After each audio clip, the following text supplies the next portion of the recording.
ఇప్పుడు no cost cough syrup తో 60 రూపాయల విలువ గల ఇన్హేలర్ పూర్తిగా ఉచితం. దెబ్బకి దగ్గు జలుబు మాయం.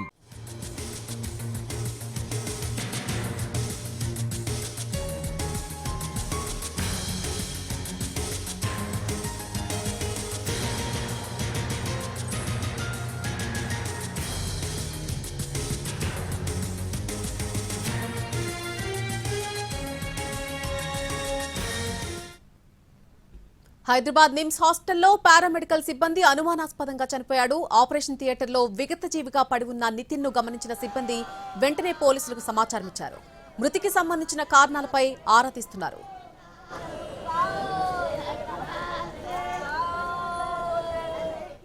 హైదరాబాద్ నిమ్స్ హాస్పిటల్లో వైద్య విద్యార్థి అనుమానాస్పదంగా చనిపోయాడు. ఆపరేషన్ థియేటర్లో విగతజీవిగా పడి ఉన్న అతన్ని గమనించిన సిబ్బంది వెంటనే పోలీసులకు సమాచారం ఇవ్వడం జరిగింది. ఆ మృతికి సంబంధించిన కారణాలపై అధికారులు ఆరా తీస్తున్నారు.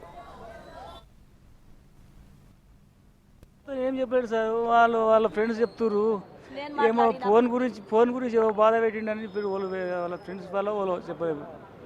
వాళ్ళ ఫ్రెండ్స్ చెప్పారు, నేనతో చెప్పలేడు. ఫ్రెండ్స్ చెప్పాక నేను ఎప్పుడు అంతే. పొద్దున్న మాట్లాడే వాళ్ళ అమ్మతో నేను 10 గంటలకు మాట్లాడినా. నాతో మాట్లాడలేదు. మొన్న మాట్లాడేది రేపు వస్తాడు కదా అదే, నేను ఇట్లా ఏం చెప్పలేను. ఏది అట్లేదు, బెంచ్ మీద ఉన్నాడు అట్లనే పొద్దుగా లేపేసరికి ఏం లేదని అంటారు. వాళ్ళ ఫ్రెండ్స్ ఇట్లా అంటారు, ఫోన్ ఏదో పోయిందని ప్రిన్సిపల్ బాధ పెట్టినాను. ఇట్లా ఏ చెప్పలేడు. ఇక మాకు 4 సంవత్సరాలు 5 సంవత్సరాలు ఇప్పుడు 2001లో వచ్చిండు. ఇప్పుడు రేపు 2 నెలలు అయితే అయిపోతే చదువు మొత్తం ఇక ఇలా.